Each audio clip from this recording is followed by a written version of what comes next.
Okay, second time around with Bates Motel for me. I gave it another go, and the show's got my attention, so I'm gonna stick with it a while longer.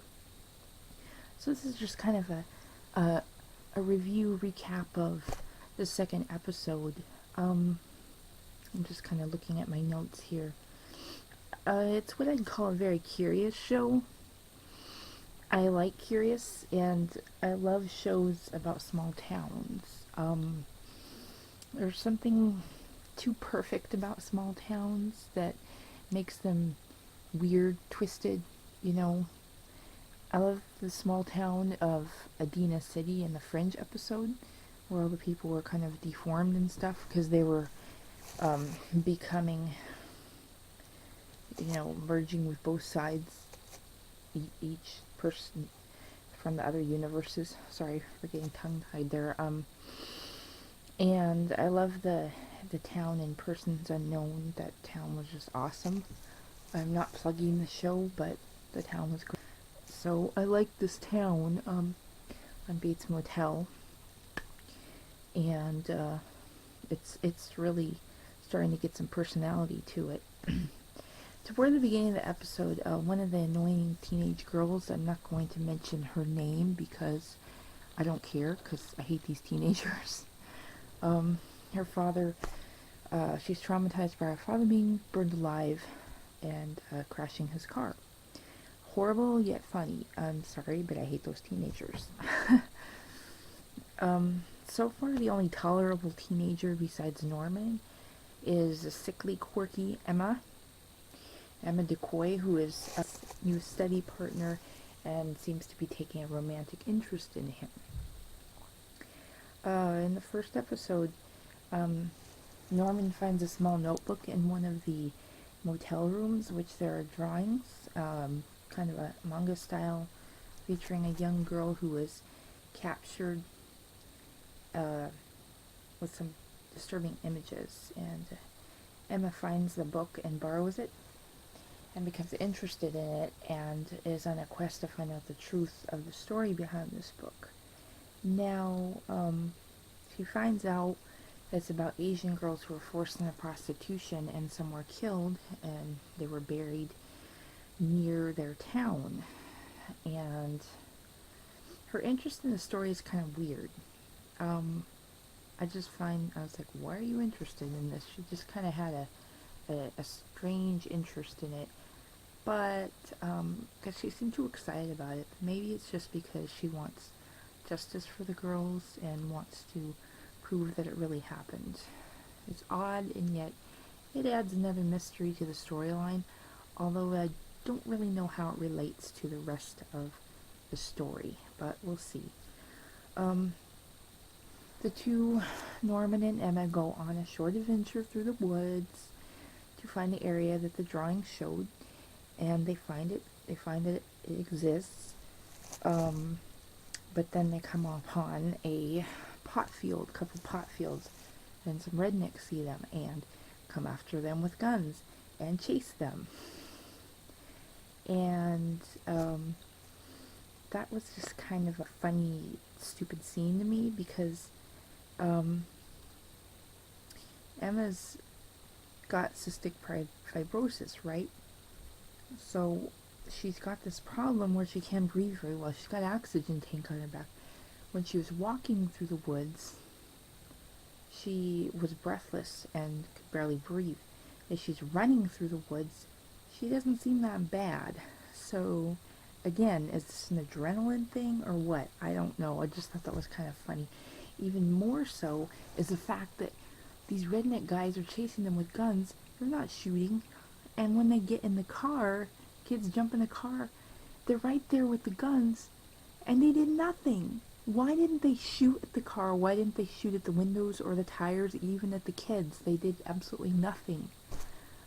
So I'm like, what? It's just really weird.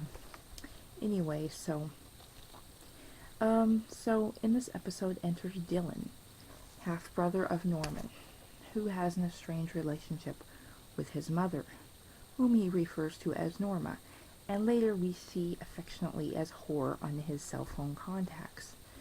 Calling their mother this was a no-no in Norman's eyes, and he had to avenge his mother's name and attack his brother. The two boys fight, and Norman loses twice, but not before he tries to whack his brother with a meat tenderizer, which I found hilarious.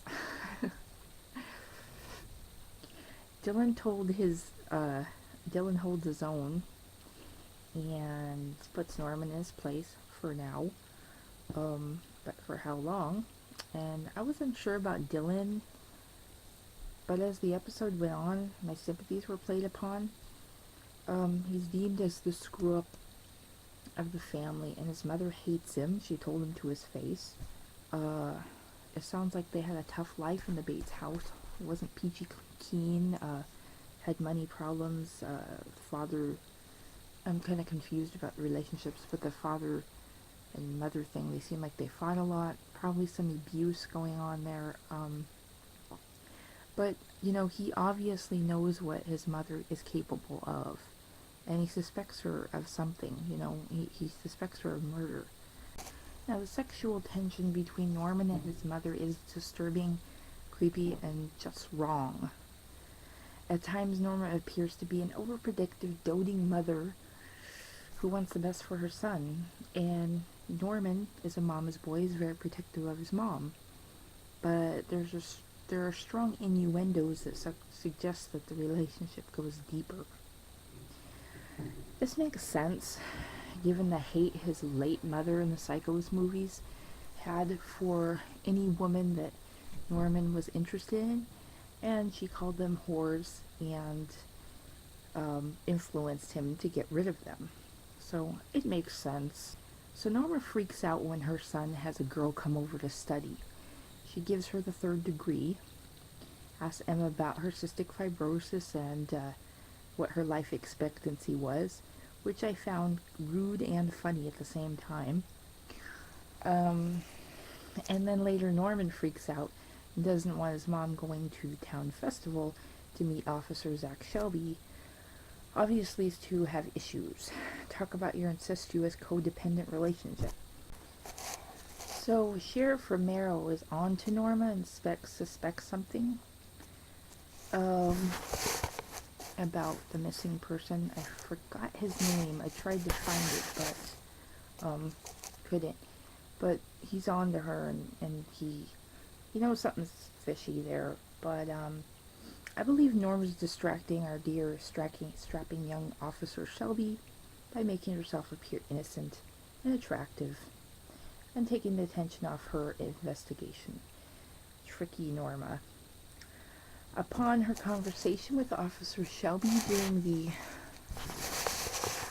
time she was with him, she discovers that she may not be the only murderous psycho in town, and that there's something weird going on here, because Shelby tells her that the burned body will be avenged, and it will be taken care of, and an eye for an eye. So, near the end of the show, we see Norma driving down Main Street near the marina, and officers are directing traffic away from the commotion of the marina, of what's going on there, and we see a burning body hanging upside down. Now, here I'm kind of confused, because I want to know who's burning, who the burning body is, and is this the retaliation Officer Shelby was talking about that might happen? And I found it funny that Norma looks so shocked to see this. So again, perhaps she felt some pressure was taken off her, knowing that she's not the only murderous psycho in town.